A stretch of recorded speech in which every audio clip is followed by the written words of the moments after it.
Coming up, it's that time of the month for another yarn over the back fence with Walter Williams and Ashley Mack. In this episode, we talk about Council's big opening day, Spark Ipswich, the new look for a People's Festival, how to make the most of Tulmur Place, another revitalisation survey, and we wish Ash Barty all the best at Wimbledon. It's Monday, June 28, 2021, and I'm Alan Roebuck. Welcome to Ipswich Today, which acknowledges the traditional custodians of the land on which it is produced and pays respects to elders past, present and emerging. This podcast is supported by Kinetics, people-powered web hosting trusted by Australian businesses since 1999.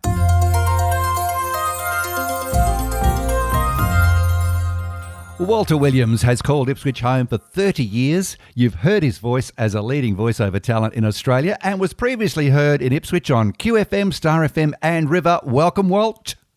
Thank you, Alan. Good to be back. And to Ashley Mack, born in Ipswich, still carries the scars from growing up at Ebbw He was the first voice on QFM in 1990 and is still a media tart and is a small business owner. Welcome, Ash. Thanks, mate. Nice to be here. Today being Monday, the 28th of June, it's a monumental day for Ipswich City Council. They opened the new HQ, now known as 1 Nicholas Street, and Council saying it's also the first to open a dedicated children's library. For better or for worse, Council has a new home. What are the benefits? What are the downsides, if any? Over to you, Ash. Probably one of the downsides is that most of the people who'll be visiting there over the next couple of weeks will be wearing a mask. Well, that's true with the new COVID restrictions today. Do you think Council's promoted it enough that that's the new HQ? I've seen the thing saying we're moving in on the 28th. I don't think it's that big a deal.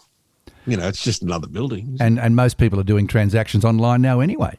Exactly. Yeah, that is true. Yeah. When was the last time? I think it would be 2 or 3 years since I've been into a council building. Walter, your thoughts? Yeah, well, like Ash is saying, it's a physical place, yes, but everything is taking place in the digital world now, isn't it? I mean, they've made this wonderful new monolith for themselves there in council, and it's a testament to a modern city, which is good to see. It looks fantastic. I'd love to have a look at the view when you're driving across the Trumpy Bridge and you look up and you see that the view that faces, which way is that? Faces north. Yes. Right. Yes. That must be the mayor's office.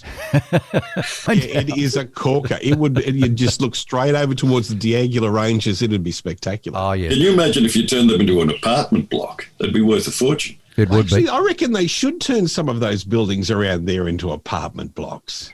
That's been talked about for a long time, and as, you know, residential prices rise, it'll become more viable then for developers to do that. Can I just bring up something, though? It feels like it's been a long time coming since the first revitalisation was announced in 2009. But the reality is it's still within the original 10 to 15-year time frame. Wow. All right. Despite everything that took place. Despite everything that took place. But I estimate, now this is just my personal view, I estimate there was at least a 3, possibly 4-year delay in getting that new admin building up because of politics. Because the original version, council wasn't going to own it. It was going to be a rent situation, right? And then we had a change of mayor. And there was a view prevailing that council should own its own home, which I don't disagree with. So council continues to own its own home and gets that magnificent civic space into the bargain. So while it's been a long time coming, a lot of businesses have been hurt. A lot of people have made a lot of sacrifices. I think this day is the turning point for Ipswich CBD. It's an interesting word. They keep using that revitalise. To me, it should be resuscitate. Well, I think we've just been. I think today is the day we turn off the resuscitator and the revitalise thing actually happens. Yeah, but it's not just Ipswich, is it? We've talked about this before. There are so many city centres that need revitalising in so many ways. My old hometown, Townsville, I'm on their webpage. I grew up in Townsville, and it's a dead centre of town, literally. It was a busy Flinders Street, then it became a mall, and now it's traffic through it again. Well, didn't they say that there is not a mall on the eastern seaboard of Australia that's performing? Didn't Pretty someone much. print that a few years ago that the malls were a good idea for a while, but then they all just fell apart because I suppose it's hard to get all those businesses to work together in the same spot. Yeah, and suburban shopping centres took over, didn't they? They certainly did. Let's move on to another one, Spark Ipswich. Now, this is the reimagined Ipswich Festival. Now, I'm not against fresh and new, but maybe some things have changed for change's sake. I'm not sure. Do we need to bring back the street parade? Over to you, Walt. Oh, look, I loved the street parade. Every year we would take the family up the town for the street parade, which wasn't far from our place. It was a nice little walk. And I miss it. I really do. I love a good street parade, especially in the switch. It's much needed. But full marks to everyone who's behind this Spark thing. I've read up on it the other day, and I think it's going to look spectacular. I love the lighting on the buildings. Love it. Yeah. I must be a little old-fashioned, though, because I really do miss the jazz and wine do. That was a good one too. Yeah, and like I've gone through the program, and I must be getting old because some of that stuff really doesn't appeal to me that much. You think you've hit the nail on the head, Ash. We're all getting older, and you've got to keep reinventing things. So I like the name, Spark Ipswich. Yeah. Well, actually, I said to my wife as we were driving across the Trumpy Bridge, I said, "What's that all about?" Because it doesn't say fest; it just says Spark Ipswich. I didn't know whether we were having a convention of electricians or what. Yeah, branding might be a small issue. You're right. Got to explain it. But anyway, I think some of the program is very strong, and maybe at some point in the future, the street parade and jazz, wine and blues, etc., could make a comeback. Might come back. Who's well, at least 11 local artists are going to have their work displayed prominently. Yeah. And I thought it was good that they did spread it around a bit because they're actually taking it out to Ripley. One of the events is out at Ripley, isn't it? Terrific. That is a big plus. It does need to be citywide, not just CBD-centric. Yeah. Tulmur Place, talking of CBD-centric, now we've seen the food trucks, we've seen some live entertainment, State of Origin, don't talk about it, on the new big screen. What else could happen there more often to attract crowds? Ash? Oh, just to me, entertainment bands. I'd love to see them set up a Sunday afternoon jam session. I think they're trying to do it at one of the pubs around town. But if you could actually have all the local bands who try and go and have the, what do you call those things when you all get up on stage? Open mic. Yes. An open mic thing done in there. It would, and somebody who could put the whole thing together, that would work. Because you get all the music that's happy anyway. I think regularity is a key thing. Like you said, say every Sunday. People have difficulty working out if something's on once a month, whether it's the first week, third week, whatever. Walt, what do you think? Yeah, you're absolutely spot on. You hit the nail on the head there. It's all about regularity with any of us. And the older we get, the harder it gets to be regular. But sponsored by a laxative company. But with the entertainment, I think Ash is on a winner there. If you have that, but incorporated into your food trucks and what have you down at the place, that would work. Yeah, I think that Sunday afternoon, relax somewhere where you can take the kids. I think we're all agreed that Tulmur Place is a magnificent open civic space. It's a worker. Yeah. It's spot on. It's 2 thumbs up. Yep, 2 thumbs up. I'd just like to see the rest of the area. I was down there the other night. I'd like to see the rest of it finished. It's far from finished at this stage. No, but it is getting closer.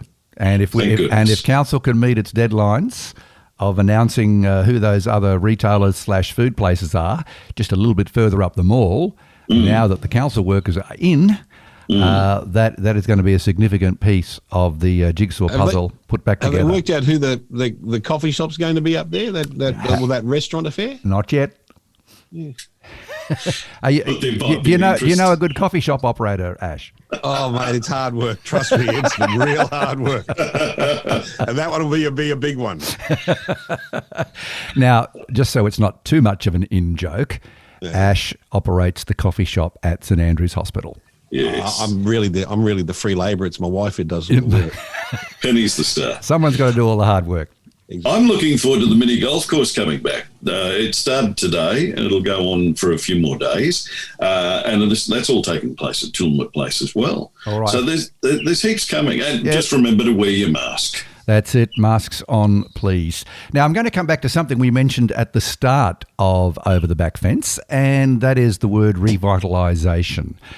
Now, Council is working on an Ipswich Central revitalisation project. It's a word that's been well used, probably worn out over the past 15 years. I think it's difficult to attract large numbers of residents to take part. We're a bit war-weary, as it were, of revitalisation. How do we get people fired up to have their say? Because I think this survey is very important. Ash? Well, like, if it seems to me that who's ever asking the question doesn't know what to do with it, and maybe we don't know what to do with it. It's really hard to work out. It's not an easy answer. And if they do ask the question, then they've got to listen to the answers too. Well, and I know what some of the answers will be. Where's the 10-pin bowling alley? There's a core lot of people in Ipswich who would love to see that back in the city somewhere, but that's not going to happen in the city centre as far as I can see. So those people who have their little pet projects will come on board and have their say, but getting a substantial public response is always difficult in these situations. Walt, any ideas how to fire them up? Revitalise the city? How to fire up people to take part? Yeah, good luck with that. No, look, as Aussies, we're pretty laid-back bunch of people, aren't we? Mm-hmm. And I think that's what we love about it, being an Aussie and being in Australia. It's just how we do react to things. But look, I think it starts with events like we've been talking about, Spark Ipswich, things like that, to give the city a boost. The Ipswich Cup was run successfully recently, and we need more show and shine for the car enthusiasts. And we're having an Indigenous round of the QRLs coming up very shortly in Ipswich as well. So things like that, they're all good for the city, and they're good, and we need to get more people aware. I think awareness is so important. Indeed. What sort of businesses do we want to attract to the Ipswich City Centre, though? Because there's a lot of, and I know a lot of the landlords in there who've got vacant buildings or vacant offices just sitting there not making any money. Just to clarify, Ash, you mean the private landlords, not the council landlords? Yeah, the private ones. Yeah. You see their empty stores, trying to rent them out. How do you get those businesses in there? Because the businesses won't go there if there's no traffic. Yeah. And how do we get what's going to be the anchor? What's going to pull those people in there? The activities in Tulmur Place, which are going to be semi-regular, of course, but the big one is we're waiting on the announcement of a cinema operator where the Birch Carroll and Call cinemas used to be. So we're going to get another cinema. Yes. That's the controversial call at the moment, yes. So apparently a big name is involved. Is it big enough? Like, I hate to be the devil's advocate here, but people aren't going to the cinemas like they used to. No, that's the truth. To invest that sort of money, it's a bit like the bowling alley thing. To invest that sort of money, you'd have to, you'd need to make a return. Both of those things are very expensive to put in. Yeah. Well, you're a regular cinema goer. I am. How have crowds been at cinemas? Well, for months there, it was very quiet. I was going to a lot of private screenings. I was maybe one of a handful of people, if that, in these in cinemas. But now I noticed pre the mask issue and everything that's happening with COVID sort of raising its ugly head again, we were seeing people coming back.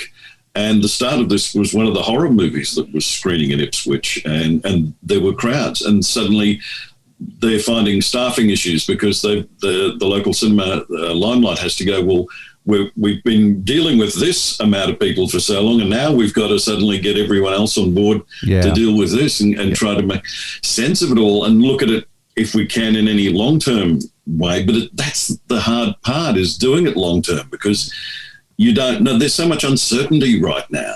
Well, they're talking about we're going to have to start using our COVID certificate, which will be automatically within your Medicare phone app. And I was reading up on that this morning. Yeah, a lot of people don't know that. Once you've got your 2 vaccinations for COVID, you log into MyGov on your Medicare app and it automatically shows up. In fact, I checked mine this morning and it showed up my last 2 years of flu vaccinations. Wow. Yeah, so that's pretty cool. That's good. Well, I've had my first vax, I can tell you, but I've got to wait till September Me too. for the second AZ vax. Yeah, well, That's mine all right. is in July 20. My second one's in July 27. So Oh, well, we all get a tick then for getting our vaccinations. That's good. yes, At least we're halfway there. Yeah. I haven't noticed any. I haven't noticed any. Righto, Ash. It'd be hard to tell if you did get side effects, though, Ash. You'll keep. Okay, let's wrap it up. And in sport, Ash Barty is set for Wimbledon. How will she go after an injury at the French Open? Ash? I don't care how she does, as long as she plays and we all get behind her because she's an Ipswich girl. Who gives a rip if she loses or wins, right? The fact she's there. The fact she's there is brilliant. Yeah. You know? And I heard the other day she's going to be wearing an outfit inspired by the then Yvonne Goolagong, who took out 2 Grand Slams in her career. Right. And I think that's a terrific thing, especially with the Indigenous heritage of both Yvonne and Ash. Yeah, no, that's marvellous. That's marvellous. So Wimbledon's set to start this week. Let's cheer on Ash. Go Ash Barty. Go Ipswich on the world stage. I'll have a strawberry and creams. Yeah, exactly. And on that note, Ashley Mack and Walter Williams, thank you for joining me over the back fence. Thank you, Alan. Thank you, Ash. A reminder, you'll find handy links in the show notes. And finally, a plug for all journalists working in the media. I urge listeners of this podcast to support all Ipswich-based media, either by listening, reading or subscribing. A vibrant democracy needs strong local media as the city continues to grow in population. Ipswich Today is supported by Kinetics, people-powered web hosting trusted by Australian businesses since 1999. This podcast is also listener-supported. Please make a once-only gift or regular donation to help keep it online. Just go to ipswichtoday.com.au and click the donate button at the bottom of the page.